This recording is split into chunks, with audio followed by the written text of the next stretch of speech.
হরে কৃষ্ণ বন্ধুরা, স্বাগতম কৃষ্ণ বল্লভা দাসী পরিবারে। আশা করি রাধারানীর আশীর্বাদে আপনারা সকলেই ভালো আছেন, আর আমি একটু বেশিই ভালো আছি। কেন কি রবিবারে আমাদের ঝুলন যাত্রা স্টার্ট হয়ে গেছিলো, বাট আমি যেতে পারিনি বিশেষ কিছু কাজ থাকার কারণে। আজকে আমি বড় বাজারে এসেছিলাম কিছু জিনিস নেওয়ার জন্য, তো সেখান থেকেই আমি এখন বাড়ি ফিরছি। আর আমি এখন প্রথমে যাব মঠে। আর আমাদের মঠটা রিষড়ায় মুরপুকুর শ্রী শ্রী ভক্তি সিদ্ধান্ত সরস্বতী গৌরীয় মঠ।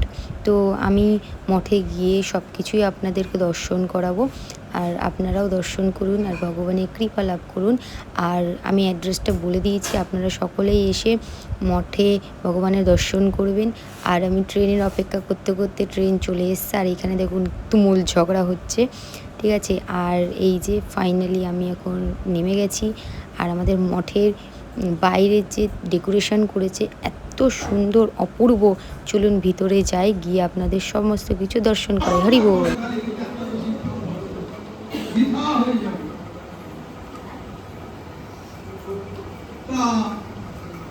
একাদশী পালন হয়ে যাচ্ছে, কিন্তু দুর্বাসা ঋষি ইচ্ছা দেখি না দাদা,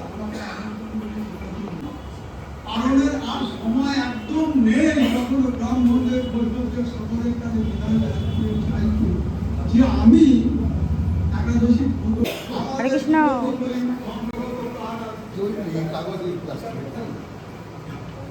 সেই দেহ ক্ষতির বা ইয়ের জন্য আমরা অনেক কিছু নির্মাণে খাচ্ছি। সকালেও খেলে আবার দুপুরেও আবার রাতেও আমরা সেরকম একটা কিছু করতে পারি না।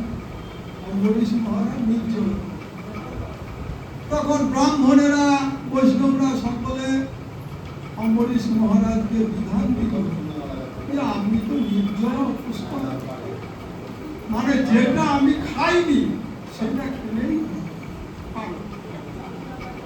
যেমন আমরা অন্যান্য দিন ভাত মুড়ি রুটি সব কিছু খাই, একাদশী কিন্তু চলে না। যে কোনো একটা পালনের সময় হয়ে গেলে ও একটা বিস্কুট মুখে দেওয়া হয়, একটা চালদানা মুখে দিলেও পালন। তারা বিধান দিল তুমি যখন নির্জলা একটু জল খেলে পালন তোমার হয়ে যাবে। জলটা খাওয়ার মধ্যেও না, খাওয়ার বাইরেও না, সমস্ত শাস্ত্রে জলটার কোনো দোষ নেই, জল খাওয়ানোর কোনো ব্যাপার নেই। দেখবে মানুষ অনেক বড় বড় প্রশ্ন, কিন্তু জলকে ওটা থেকে ব্রাহ্মণেরাও বলে জল কি এখন ব্রাহ্মণরা বলে চা খেতে। এখন ও এই বিধান অনুযায়ী এখন পালন না করলে একাদশী পুরো বিফল হয়ে যাবে। তখন ও ধ্যানে জানতে পেরেছে দুর্বাসা ঋষি তখন আসছে বহু আগে আগে। আর অম্বরীশ মহারাজ বাইরে হ্যাঁ তার সেবা হবে, তখন দূর থেকে আস্তে আস্তে তখন ও করছে তোমার কত ভক্তি আমার জানা আছে, অতিথি খুঁজে তুমি নিজে পালন করেছো, এটা খুব প্রধান্বিত। আস্তে আস্তে আস্তে তখন এই কাছাকাছি হচ্ছে অম্বরীশ মহারাজ জোর হাত করে তাকে অভ্যর্থনা করছে। তখন সেই দুর্বাসা ঋষি জটা ছিঁড়ে কীর্তা নামে দুটো ওষুধ তৈরি মন্ত্রমুগ্ধ যে হুকুম দিচ্ছে অম্বরীশকে হত্যা করো, সেই ওষুধ তখন অম্বরীশকে মারবে, এইরকম মারবে, এইরকম চলছে। তখন সেই সুদর্শন চক্র এসে তখন ওষুধ দুটোকে নিধন করিল সুদর্শন চক্র। তারপরে দুর্বাসা ঋষি পেছনে ধার করেছে। আর দুর্বাসা ঋষি তখন প্রাণের ভয়ে তখন পলায়ন করছে, ছুটছে ছুটছে, কোথায় গেলে এখন প্রাণ রক্ষা হবে। প্রথমত শিবের কাছে গিয়েছেন, শিব আমাকে বাঁচাও বাঁচাও, দুর্বাসা ঋষি গীত বলছি যখন আমাকে বাঁচাও বাঁচাও, বলছি এটা তো সে আমার অস্ত্র, তুমি এক কাজ করতে পারো, ব্রহ্মার কাছে ব্রহ্মা যদি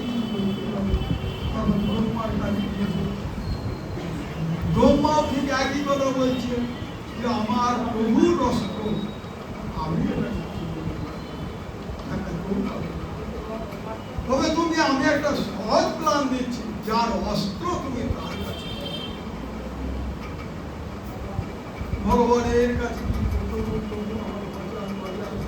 কি হইল, তখন সব বৃত্তান্ত খুলে বলেছে যে পুলিশ মহারাজ আমাকে সব শিখাতে। তখন ভগবান বলছে, জল খেয়েছে তার জন্য তোমার এত ক্রোধ, জলটা তো খাওয়ার মধ্যেও না, খাওয়ার বাইরেও তোমার এত ক্রোধ, তাহলে তুমি তো আমার ভক্তের সঙ্গে অপরাধ করেছো। আমি তো কিছু বলতে পারবো না, তুমি যার চরণে অপরাধ করেছো তার চরণে ক্ষমা চাই, তবেই ক্ষমা। এমনি শাস্ত্র বিচারে বলছে, মানুষ মানুষের মধ্যে, আমাদের মধ্যে আমি যদি কারোর চরণে অপরাধ করি, তার চরণেই আমাকে ক্ষমা চাই। আমার কাঁটা এখানে ফুটিয়েছে আর অন্য জায়গায় ফুটা মাঝে কাঁটাটা বেরোবে না, আর হবে তো সেই গেলে যেতে হবে। তখন সেই দুর্বাসা ঘুরিয়ে ঘুরিয়ে ঘুরিয়ে ঘুরিয়ে লাস্টে আসছে অম্বরীশ মহারাজ।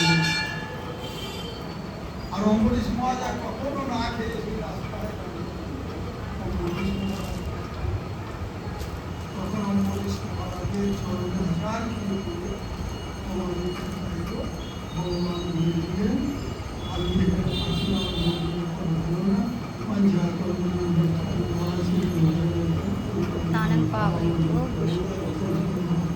তবে যেখানে অসুবিধা সেটাই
হরে কৃষ্ণ। ফাইনালি আপনাদেরকে সমস্ত কিছু দর্শন করিয়েছি, আশা করি ভালো লাগবে, রাধারানীর কৃপা লাভ হবে, প্লাস আপনারা আসবেন, এসে দর্শন করবেন ভক্তি ভরে। হরি বল।